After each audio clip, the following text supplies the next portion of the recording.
All right, everybody, welcome back. This is SIC Talks number 94. I'm with Louis Cheslaw, who is a writer whose name first started to bubble up for me, I think, in maybe Why Is This Interesting as a contributor, which is kind of where I got my start is with SIC, funny enough, and or maybe possibly as a friend of the letter in Feed Me. From former guest Emily Sundberg. Either way, Louis' name popped up once and then started popping up again over and over and over and has not stopped since. He is the men's editor of Magazine, spelled for the French speakers out there, the francophones, Magazin. He is a contributing editor to Why Is This Interesting? And he is a contributor to the GQ Recommends desk, as well as a writer of various and sundry other profile pieces and longer reads for a variety of different publications, which I'm sure we'll talk about. But anyway, Louis, welcome. So nice to be here. Thank you. Well, good. I'm glad to hear it. This is the rare, same day recording where the pod will get published later today. And so everyone, as you listen, you are up to the minute. The news is live right now. Louis, reporting from London. Tell us about it. What's going on over there? Oh my goodness. Well, there's I live very near to a school, so there's happy children playing outside the window. Right, excellent. I have a parade of kids on their way to school, which is a block away right outside my window too. So that's lovely. And otherwise, it's sadly another predictable kind of grey day. But yeah, I would say compared to the news, your side of the ocean, things are fairly tranquil over here. Oh God. Yeah, let's say. Our broadcast, I always find this funny. Channel 4 News, BBC News, ITV News, we always lead with what's happening in the States. It's bizarre, that there's plenty happening in this country, but everyone's addicted to the show. I mean, it gets weirder and more bizarre every minute. I just heard that the government has contracted for $400 million of armored cyber trucks this morning, which will be exciting to see. Maybe they'll find a new colorway for those so that we'll have one where the window doesn't break when you throw a rock at it. Do you remember that? That was an amazing moment. Dude, I mean, it's nothing but amazing moments. Have you got Cybertrucks in the UK yet? Not that I've seen. Okay, yeah. My longtime listeners will know that my wife is English, and so we have family there and are over frequently. And my brother and sister-in-law were here recently, and they saw a Cybertruck, and they were like, "What is that thing?" It was like an act of defiance against God or something. That being said, maybe this will come back to haunt me, but I did find it a little bit sweet when he had his kid Elon in the Oval Office with him, just from a parenting father's perspective and showing the world that men should do both as well. Not to try and find a silver lining, but there was something in it that kind of touched me. I hate to say. Well, I mean, look, I'm as a father, and particularly as one who has an 18-year-old and can no longer carry him around on my shoulders and let him put his fingers in my ears. There is a certain amount of that. I mean, I guess from my standpoint, and there must be an interesting sort of English lens on it, British lens on it.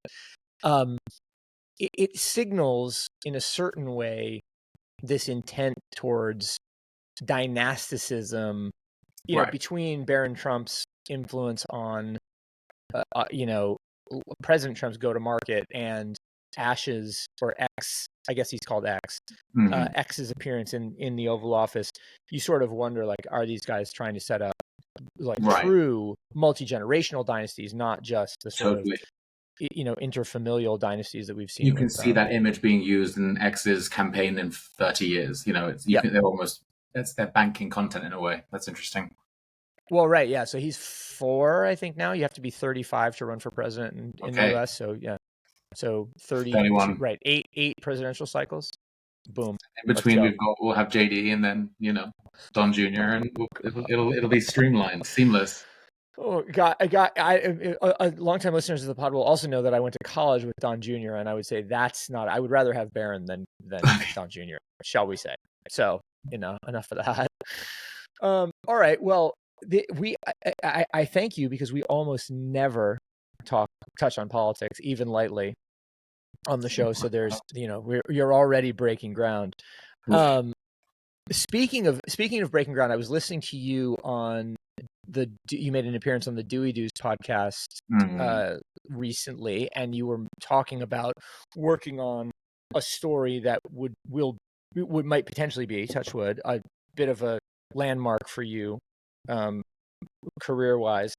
And then we had to reschedule this to accommodate, I believe, some information gathering for that. Is that still? Are we still going? Are we on the right track?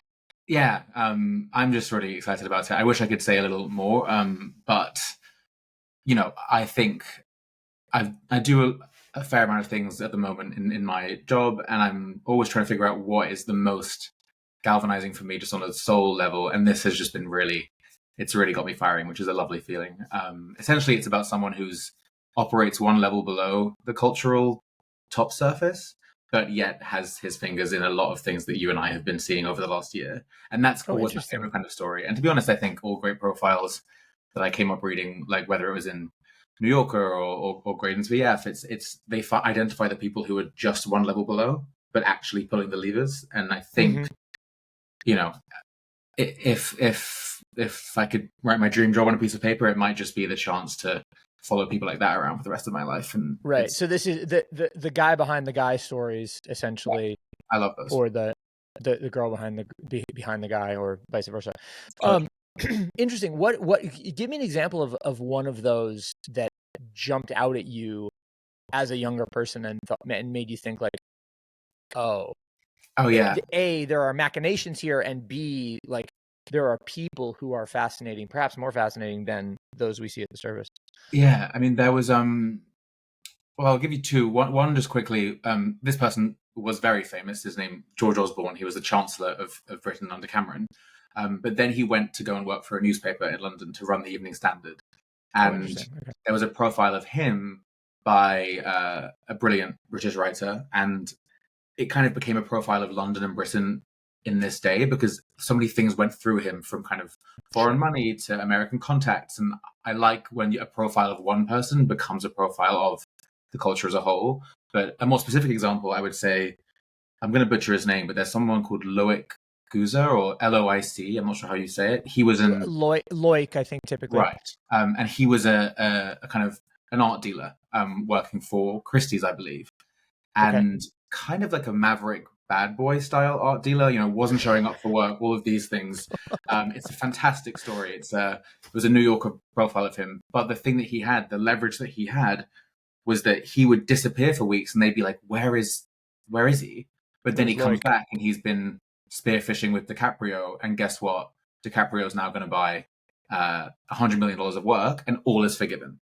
And that was an early read for me, where I was like, oh, there are so many ways to perform well at work that aren't the kind of by the book thing you're told.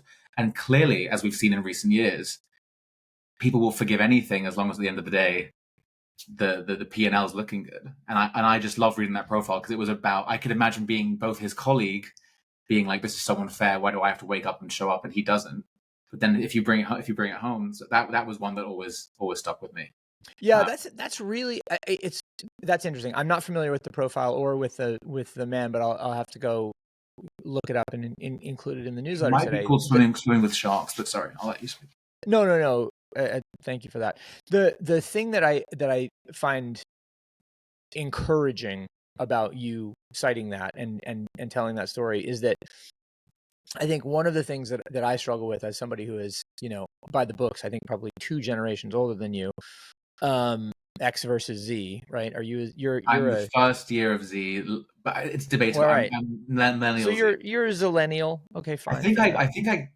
I want to cut you off again, but we can get back to this. I think I kind of began my life and career as a millennial, and then in my mid-20s was like, maybe the Z's are having a bit more fun. I'm going to claim that instead. I mean, listen, get in where you fit in. Yeah. It is an axiom for the ages. But as somebody who has been through managing younger people and working with a lot of younger people, and I do today still. It's one of my great motivators. I find a lot of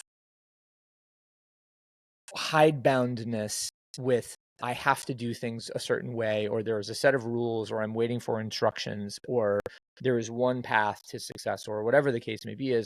And so to hear you talk about that is much more reflective of my point of view, which is we exist to problem solve. There are lots of different ways to skin the proverbial cat, and you can have a lot more fun some ways than you can other ways. And it sounds like that story was opened your eyes to that idea. Yeah. And I'm not cool. one who, I mean, I work very hard, and I always have prided myself on showing up and being there and delivering what I promise. So I'm not saying that I'm a big fan of, I worship the guy who skirts the boundaries, but you're right. It's kind of many ways to get the result. I always laugh at that quote. It may be Bill Gates or misattributed, but he's like, if I want something done quickly, I ask the laziest guy at my company to do it, because he'll just like figure it out because he wants to go home. And it's like, sometimes that's the thing to do, I've never heard that quote. That's actually, man, there's so many different overlapping circles in a Venn diagram there with like that, the implications of that quote, the Peter principle, right? Which is when that people succeed up to their point of incompetence. You familiar with that? No, but I'm probably about to hit mine. So, well, there's the self-effacing Brit. We like that. No, the Peter principle is this idea that people succeed in corporate structures up to the point at which they are incompetent, at which point they stop. So essentially, like, people in senior management have gotten to that place by being very good and have stopped in the place they're at because they can no longer be very good. And so it's this whatever truism around management. Yeah, no, it's pretty fascinating, and I think you find it to be, broadly speaking, true. As much as it hurts me to say that, having ascended to heights in corporations, but never quite made it all the way. Would there ever be a case, given that, would there ever be a case for not demoting someone, but having someone not end up at the place where they stop being great and have them back where they were really amazing? Like, if they were really good one rung below, maybe it's a waste to have them in the thing where they're suddenly struggling. Yes, 100%. Not just a case, but an empirical argument for. I mean, it's the problem, of course, is that we are all indoctrinated with the idea that we should all be constantly moving up, and that we should all be constantly bettering ourselves, so to speak, or whatever the case may be. And so you start to deal with the real, ego and human frailty and just general, like, keeping up with the Joneses of career progression. The thing that I think, and in fact, the thing I think is so interesting about what you're doing, and let's call it multi-hyphenates like you, is that it allows you in a certain way to skirt that whole discussion, because it's not about going upward, right? It's about broadening laterally and being able to say, okay, as someone who is, and I can imagine for you 20 years down the road, as someone who is good at getting people to open up, I can, and then drawing conclusions about what their intentions are, or what their trajectory is, I can be a great consultant. By being someone who can tell a story through the written word, I can be a great copywriter for whoever needs, or speechwriter, or whatever the case may be. Is by being someone who is at the center of the action, I could be a great connector or fixer or hospitality person, or whatever the case is. And so you sort of go like, Hotel maitre d' was always like an amazing dream backup for me. Like, the idea of being like a hotel GM always seemed like it would activate the same parts of my brain that are currently firing on managing a lot of plates. But sorry, yeah. No needs to apologize. But I think that's the look. What I have always loved about the writer, let's call it the writer's mentality, or writers as a whole, is that, in order to do that well, you have to be curious, you have to be opinionated, you have to be proximate, and you have to be interesting yourself, right? Because you can't expect someone to give you anything interesting if you can't interest them, if you can't hook them and make it feel like there's a reciprocal exchange. And so, that sets you up in a way that is highly fungible to other spaces, as far as I'm concerned. But it does bring up an interesting vector of the SIC newsletter a lot, and one that I'm sure you think about, which is that the outlook for writers at the moment, I would say, is fairly bleak, unless you look at it through that lens. And I wanted to highlight one of the stories you picked out. I mean, ostensibly, this podcast is about it's a companion to my newsletter.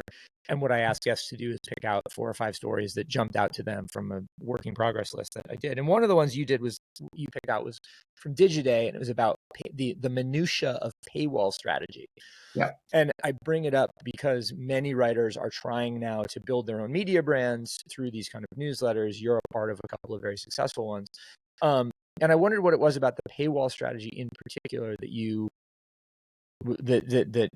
struck you.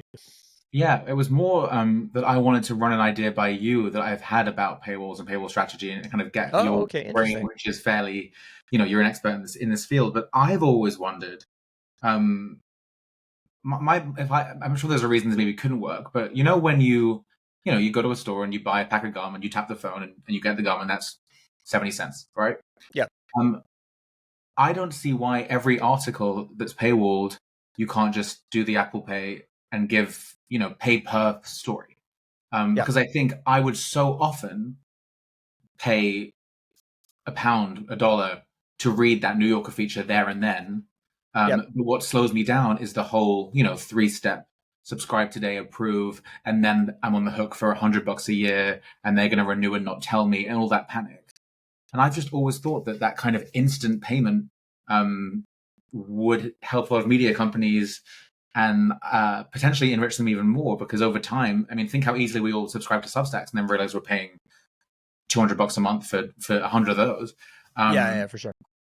I could imagine you'd have this existing subscriber model, but I would love to see a pay per read thing come in. Have you ever heard talks about that in your work and in your career? Yeah, as a matter of fact, there is friend of the show and former colleague of mine, Drew Millard, writes a newsletter called Media Events that is a test case for a kind of micropayment or pay as you go model like that. The name of the company that's doing it escapes me, but I know Media Events operates in that way. And I think you're right. I suspect it probably has to do with there not being a universal pay platform, like financialization platform that makes it as easy as, let's say, Shopify makes it to set up a web store. But you're absolutely right that that's an opportunity to set things up, and also I think just generally the idea of getting into frictionless micropayment as a means to make an incremental revenue sources is totally logical. So I wouldn't be surprised if you see that. The thing that I find interesting about it is that movement isn't being led by the Substacks of the world or the Beehives of the world or the Button Downs of the world, and instead is having to come from outside those, and that those platforms, Substack in particular, seems to be as hidebound as it is into just taking a percentage of like recurring subscriber revenue, as opposed to even advertising. That's a whole nother discussion, but it's yeah. So anyway, it's happening. It's just not happening as quickly. I just think that word friction that you use, I think it's very often friction rather than cost that is holding people back from paying for media. 100%. Well, and I think that, and also the sense of what the direct benefit is. I think one of the bits that's a little bit tricky about that is that when you go to the store and get a pack of gum, you get a pack of gum. In the dynamic that you're describing, yes, you get the story, but do you get anything else that is let's call it ownable after the fact, that memorializes the purchase and makes it feel durable in some way. And I think that's Do you need it though? one. Well, no, of course you do. But do you also get a PDF mailed to you? Oh, sure, To a you? receipt. Do you also get 3 instructions or 3 further sources to check out? It's just like something else that attaches you to it and makes you go, okay, right, I paid for something and I got more than I was expecting out of it. I think I haven't seen that loop closed yet, and I think that could potentially be the. I guess Apple News tried it with you subscribe to Apple News and then you just get all these magazines into your feed, but for whatever reason I don't think it's fully caught on. Partly because one of my early jobs at Condé Nast, I was involved in migrating everything we were putting out onto the Apple News platform. That was one of my like early jobs at Condé Nast magazine, and it was it kind of, if I can say this, it kind of aggravated a lot of the staff because you're having to publish basically the same story twice with slightly modified tweaks, but suddenly an hour or 2 of my day was spent reformatting for a platform that we kind of knew was getting rich off of the content, and so I wonder how much of those internal, the practical kind of how it migrates, being so frustrating to the people migrating it, slowed it down. Yeah, that's, well, I mean, look, fortunately or unfortunately, depending on how you look at it, those sorts of frustrations will be taken care of by AI pretty quickly in a use case where AI is actually probably functional right now to do that kind of versioning. I mean, which I don't know about how you feel about it. I sort of welcome, because I just think like those are the sorts of jobs that are made to madden the people doing them. Right. And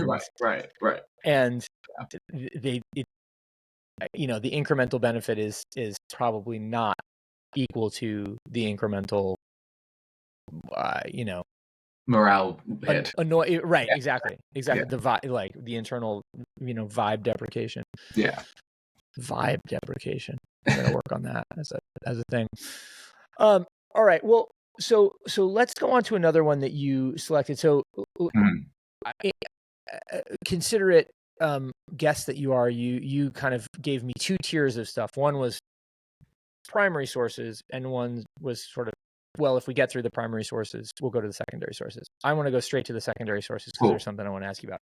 So magazine, for which you're the men's editor, is a shopping newsletter, I think is the way that Laura characterizes it, and is about her buying habits and them as a lens on the movements within the fashion scene. And it's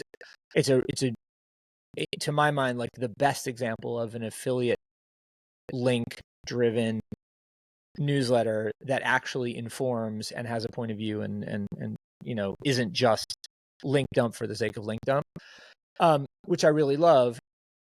And being the men's editor, that makes you a fashion expert. And the story that you thought maybe we'd get to is, will men buy bootcut jeans out of the Kendrick Lamar Super Bowl thing? I just want to go on record as saying I thought that performance was really boring. I thought the bootcut jeans looked horrible, as they generally do on everybody, but not especially on people who are not like don't have extended silhouettes, let's say.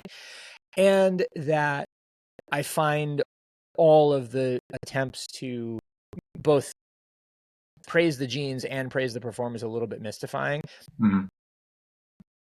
So that article, my answer is my article is a very simple no.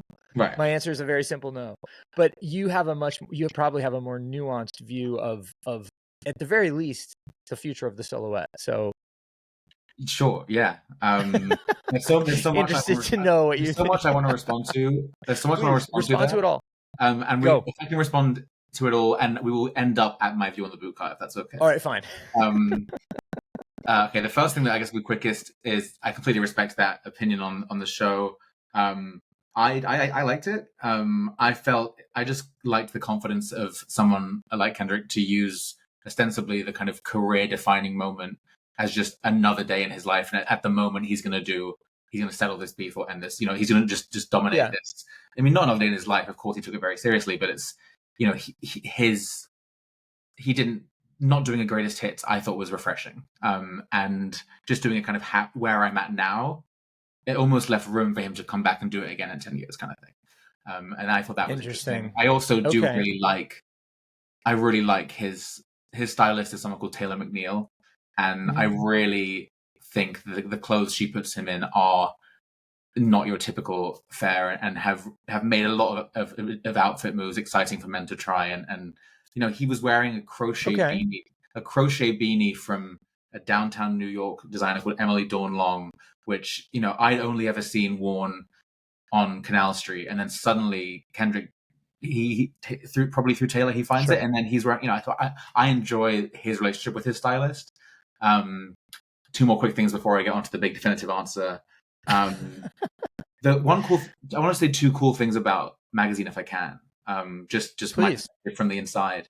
One is that, probably surprisingly to people, Laura, there's no affiliate consideration in the work I do for it. You know, it's I go out and get my stories, and you know, I mean, there's consideration in if she'll put the link if it's there, but I've not been given any kind of mandate to. Yeah. And that's not me pushing back, because I think she does it brilliantly. But I've appreciated that it's, for me, she's like, go report, and if it ends up on affiliate, great.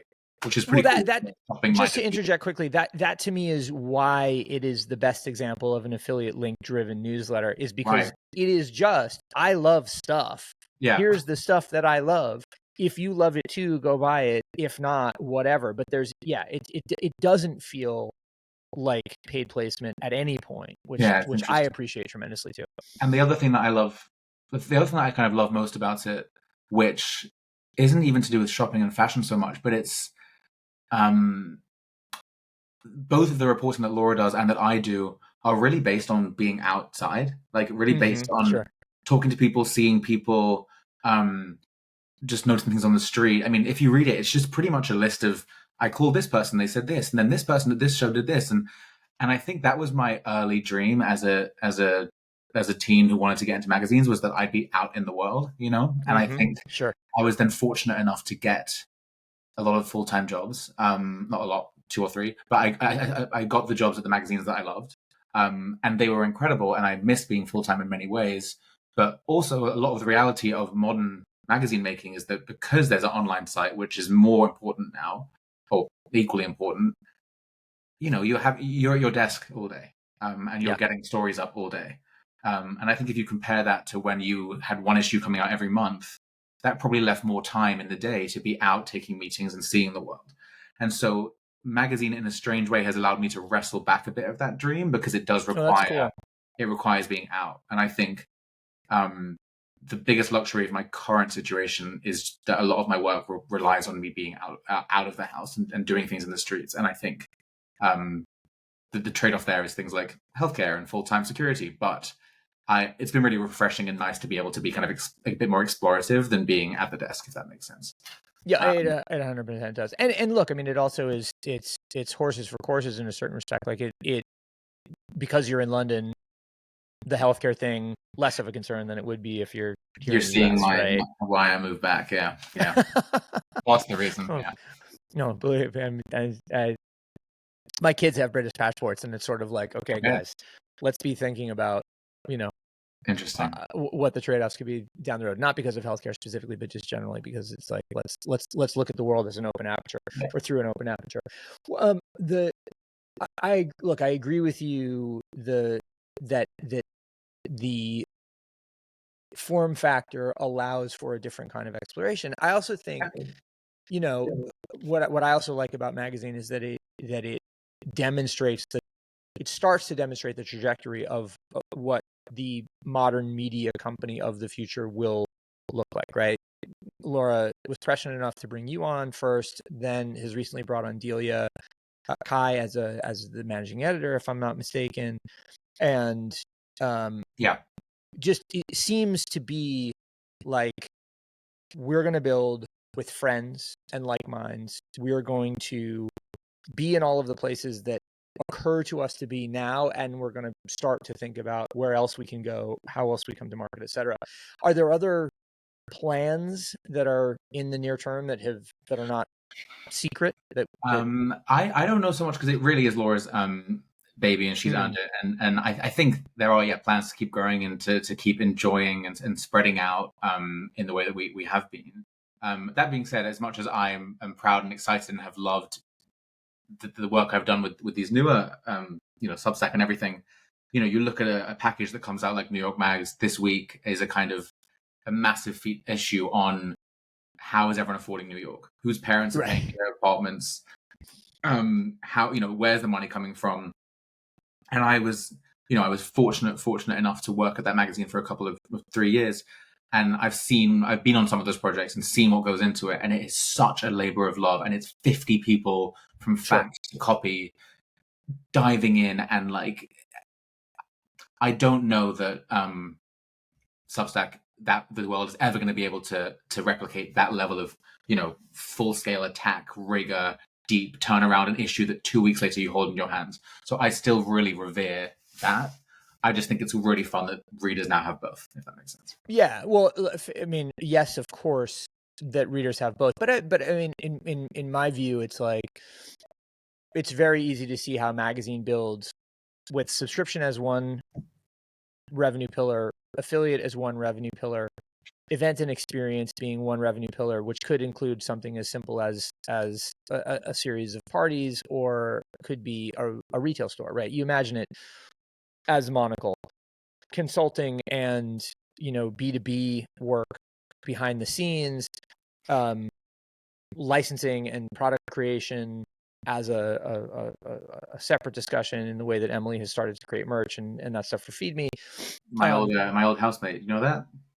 I didn't know that. I knew you guys were dear friends, but I didn't know how. Complete fluke. I moved into a South Park Slope flat apartment, and it was the landlord had the bottom apartment, I had the middle, and then there was one more above. And the landlords were like, "Oh yeah, I think the girl upstairs is also like does also writing a bit or something like that." And then it was like, "Oh no, we're very similar."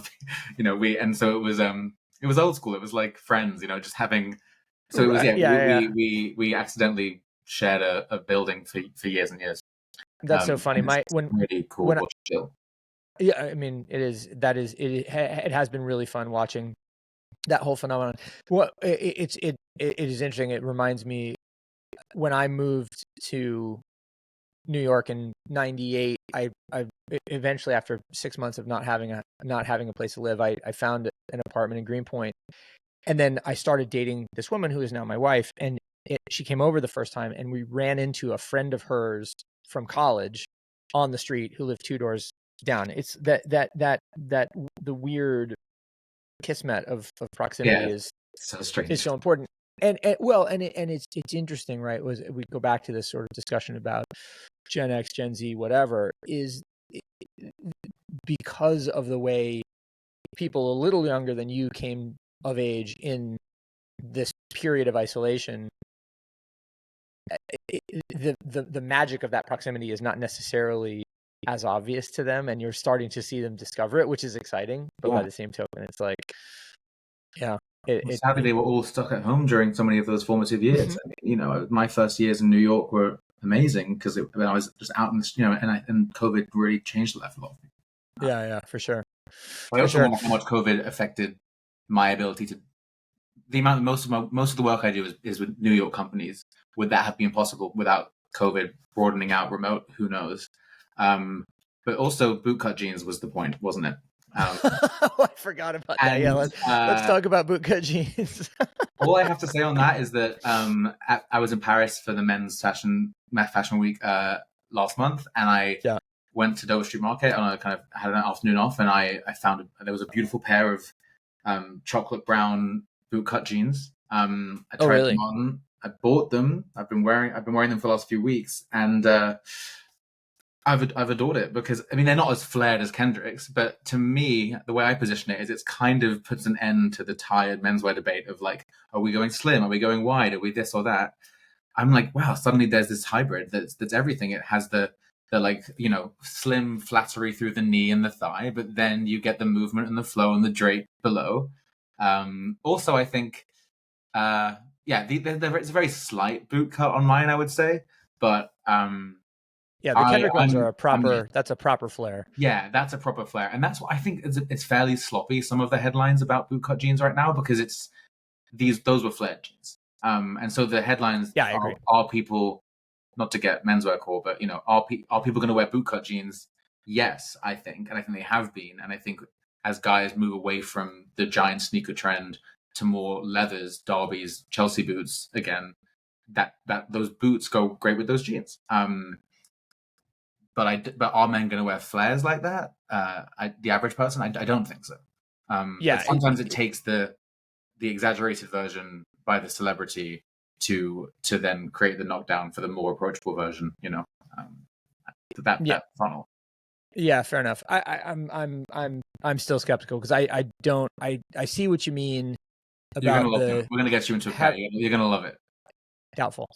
But that's okay because I'm nearly 50, and so I can just like recede into the background of style agnosticism. One thing though that it does remind me of is sorry, when you were saying the movement of the bottom of the jeans, it made me think, well, does that mean that we're also going to have a Northern Soul revival? And in the so UK, those nights are happening. Really? Yeah, like young kids, just Northern Soul. Yeah, I'll send you some videos. That is amazing. I would love to see some. I mean, so Northern Soul, for those that aren't familiar, Northern Soul is a sort of style of dance and nightlife culture that comes from Northern England, the north of England, I think, largely, right, like emanating from the Wigan Casino and that sort of stuff. But like wonderfully polytechnic dancing, footwork, and just like great expression and classic, as you imagine from the title, Northern Soul, old soul music that was venerated in the north of England in a way that it wasn't necessarily anywhere else. But man, those kids look like they're having so much fun. And since I now got my second hip replaced, I can dance again. So good to have you back. Very exciting. All right. Well, okay. So one corollary. This is how my brain works. One corollary to the story about my now wife running into her old friend from college. Another story that you highlighted was in Vogue, or was not in Vogue. Sorry, it is in Airmail, right? And it was about the curse of the Vogue wedding, right? Brides trying to getting their weddings into Vogue and then not having gone well. What was it about that one that grabbed you? Just love that story. I mean, I actually, that's just a gossipy, fun story, isn't it? I think I'll let you pop back while I adored it. Sorry, for those who are not watching this podcast on Spotify or YouTube, the dog was just, our puppy had a squeaky toy which was ruining the audio, and I had to take it away from her. So anyway, sorry, Louis, go ahead. Well, I mean, it's just there's something so delicious about a story like that, and I think what the question that it gives me, for those who didn't read it, it's these weddings get these massive treatments in Vogue. It's an honor to be in Vogue weddings. There's a strange link between weddings in Vogue and then divorces a year or so later. I've always wondered and been curious about when those people remarry next time. What does the second wedding look like? I mean, that's the feature I would want to assign, because if everyone's flown out and for the big Vogue wedding and you spent all that money and you've also been heartbroken presumably by the wedding not working out, there must be a whole category of the post Vogue. I mean, do you invite the same amount of people? Do you pretend the first one didn't happen? I mean, my mom tells a great story of I forget where it was, but there was some friend of hers who got had a few marriages. Okay. And by like the fourth or fifth, the best man stood up at his to give the toast and said, "So where were we?" Just. As I was saying last time. As I was saying, exactly. Yeah. So I think what interests me about that story is just thinking about the next engagement, I would say.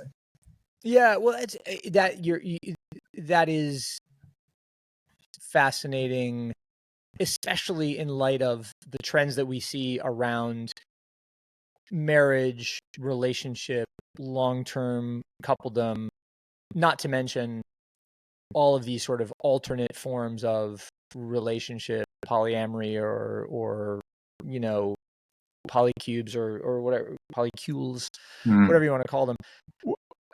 I guess. Yeah. What did you like about the story?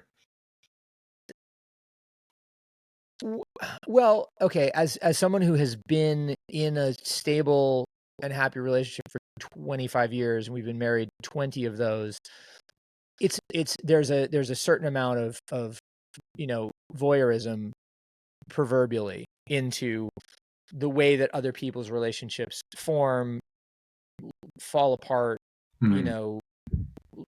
last, circle back around, however it is.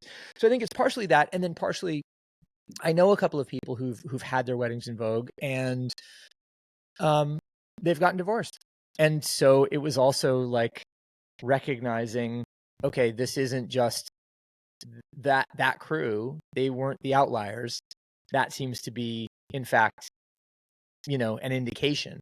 And and of course it has to do with the types of people and the ways in which they want to make public statements, but also it's sort of like, how much of this is driven by the, I don't know what, like the non-specific cultural gravity of Vogue as a curse. I mean, obviously it's mainly a sad thing, and a lot of, you never want to hear about a relationship ending, but at the same time, I don't know. Like I don't know if there is that's something in the people who, if I don't know that that's actually priority true. was getting the Vogue wedding or getting the New York Times vows announcement, sometimes that can accelerate relationships that maybe aren't destined to work.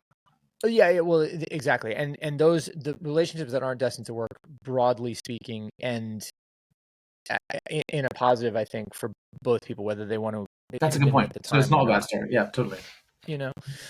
But anyway, it was a funny one, and of course, it's a great airmail story because it is that sort of like, Schadenfreude look at other people and how you can't have your cake and eat it too. I have gathered there's one wedding of the like few things I've heard about related to kind of super rich weddings. It's very striking how quickly they often recouple.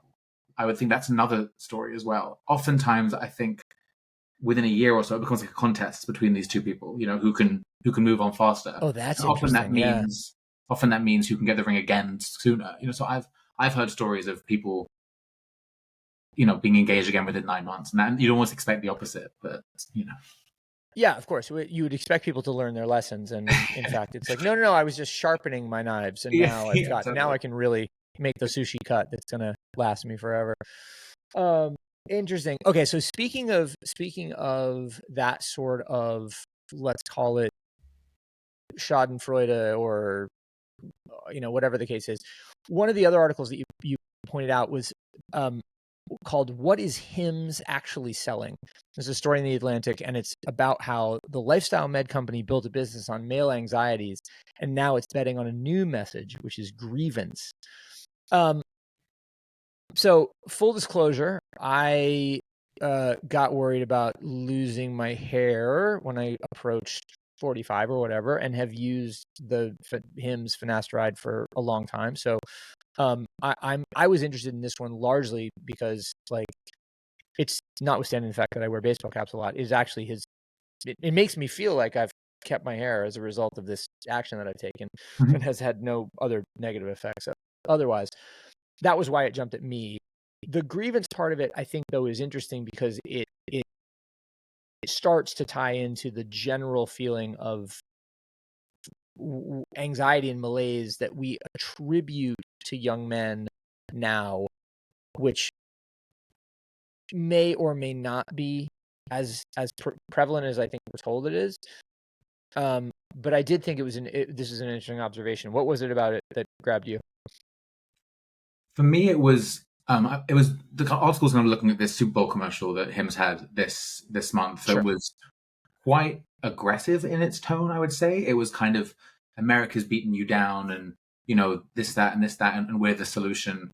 And him just catching some heat for critiquing the language of kind of, you can be a better person, and then at the end saying, buy this product and you'll be a better person. Yeah. I think what interested me was, two things. The first is just this general conversation around the way that companies like him's speak to their desired audience. The kind of the Instagram ads and the newsletters. I, at various points in the last couple of years, have also taken on copywriting gigs for some wellness-leaning brands. Sure. That was much more last year. This year's been much more editorial, which is nice. But that was just the work I could find. And I don't want to say bullying, but there is a certain level where you're writing these emails to people, and it's just making, you're just calling out things they might want to be dissatisfied by, or calling out things that might be wrong with them. And it's a really fine line to me between a helping hand and just just making people right. And this is not novel. Everyone's always said this about marketing, but I think that this discourse around hymns and whether it helps people or hinders, I just feel it's not spoken about enough. What the effect of an inbox full of emails saying, "Oh, are you feeling burned out from all your big drinking this weekend?" It's kind of it's not a pleasant way of talking a lot of the time. Yeah. If your brother or your cousin was talking to you that way, you'd be like, "Get off my back, man." But we welcome these into our inboxes.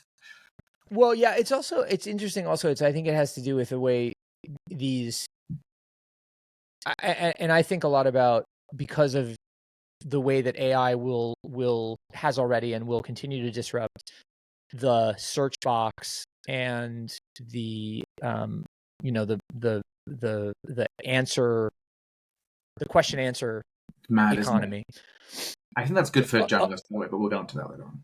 Yeah, well, so I don't disagree, but the thing to me is, it's a lot of that copy comes out of this, or a lot of that tone comes out of this notion that the way to be successful in today's today's marketing landscape is by posing rhetorical questions, essentially beginning with how, or essentially beginning with why, or alternately posing rhetorical arguments beginning with how, that are optimized for search engines, and how we've turned all of our media titles into these rhetorical question or rhetorical statement machines, right? And then that inevitably trickles down to the marketing world, and when it comes into the marketing world, it becomes very passive aggressive, and it's sort of like, here's why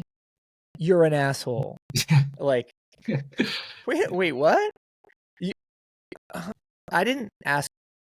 Okay, I guess I am an asshole. Sorry, and it gets exactly to what you're saying. And then it seeps into conversations you meet up with friends, and you're talking in the language of these ads. You're saying, "I've just been so burned out recently. I've just been so this recently," and it's like these platforms. They're even, there's leisure time, not to go like Marxist, but the leisure time language is being corroded by it as well. 100%. It's, my stepfather is like very, like's the wrong, maybe it's the right word, but he will leave the room when ads are on TV because he doesn't want to see them, but it identifies them, that's an ad. And I think, it always seems crazy. And which ad holding company is he the chairman of? Exactly. He knows too much. Just joking. But you have to wonder the effect of just. Yeah. Well, I think so. We're coming up on time, but I think one question I'd like to leave you with in that case is, like, as a writer, as someone who wants to be known going forward as a person who conveys perspective, tells stories, opens up, angles of interrogation. How do you land? Have you figured out how to land on a way of avoiding those kind of tropes, truisms, and common parlances? Or if not, are you trying to Or do you just kind of go, well, look, this is the way the wave is rolling, so I'm going to surf it? By tropes, you mean just not the familiar habits of media writing at the moment? Well, yeah, that, and then also just it's very easy to fall into these constructs because they are what's permeating. Those of the current day. Yeah. I do think I think about this, maybe not all the time intentionally, but I'm just a big believer in like new reporting, like fresh new reporting, new details. I've never actually written a piece that was like a think piece. Maybe it's because I don't feel the authority in myself to stretch out with ideas. But I was just always trained. I came up through service journalism, Condé Nast Traveler, The Strategist in New York Mag. It was always about get information from experts and put that out there. And so I think my ballast against it is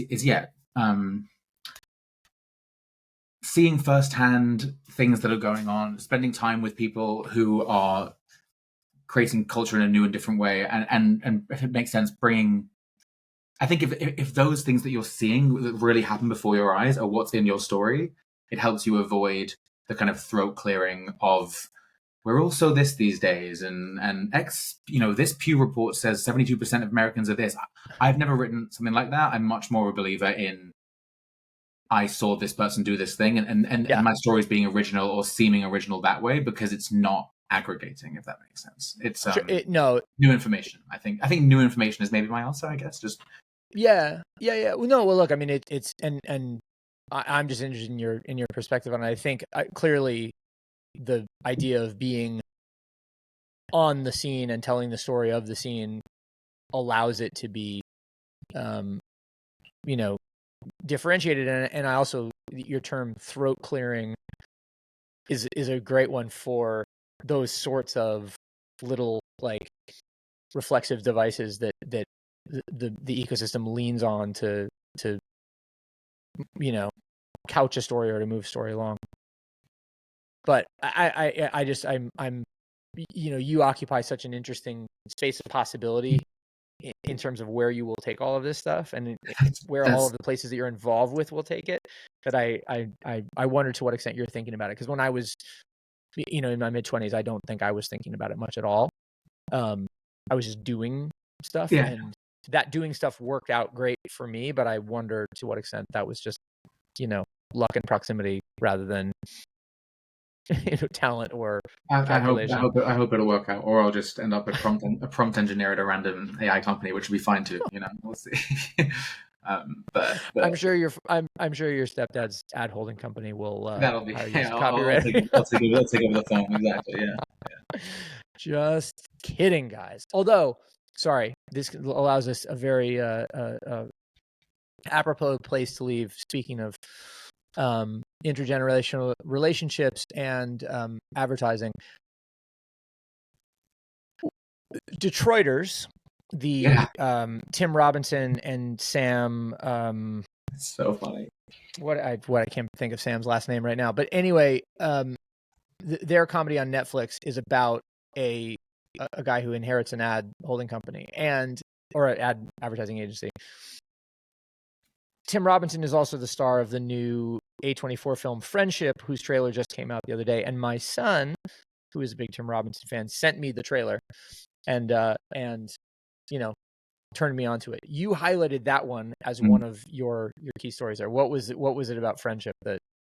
Yeah, I mean, this is a nice place to end because it makes me. There's so much to not be optimistic about in the world.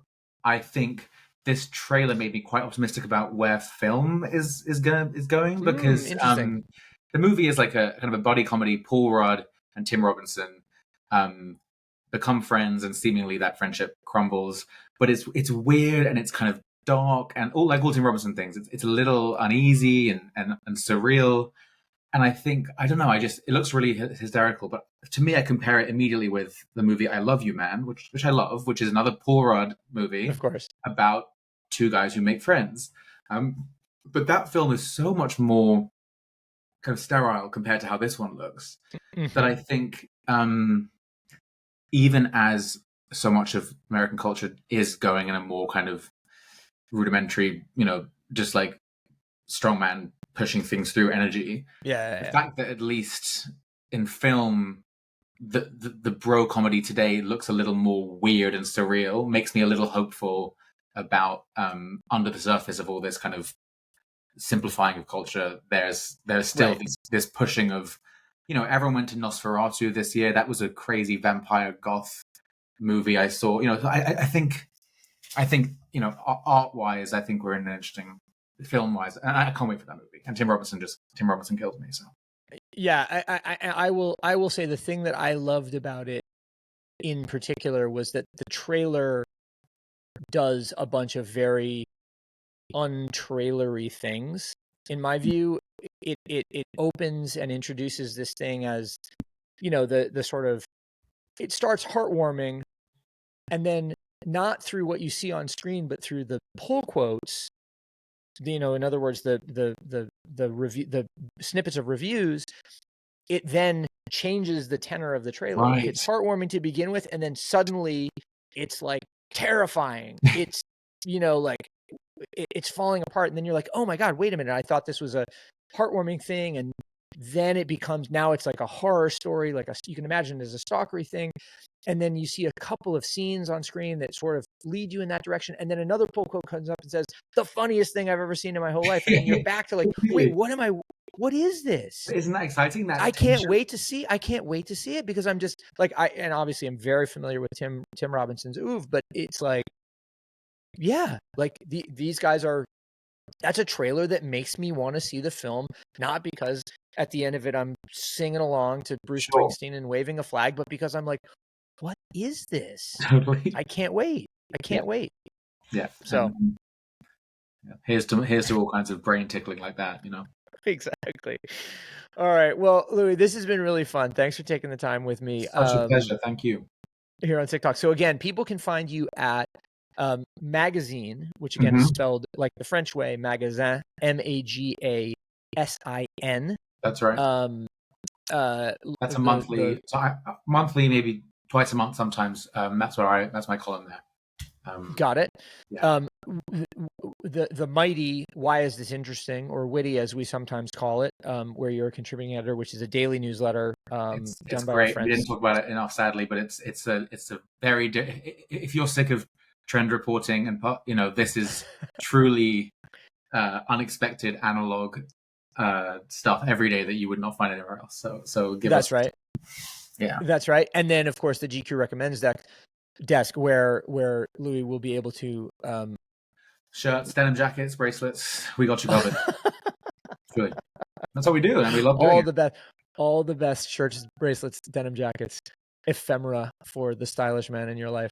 Well, listen, and then of course big feature pieces, which we can't talk about yet. Yeah, but Instagram is probably if anyone, Louis G. Cheslaw at Instagram is probably the place where everything gathers. Got it. All right, cool. Well, we will follow you there. And in any case, Louis, this has been fun. Thanks for dialing in from London, and thank you everybody for listening. We will talk to you again next week. Thank you. Cheers.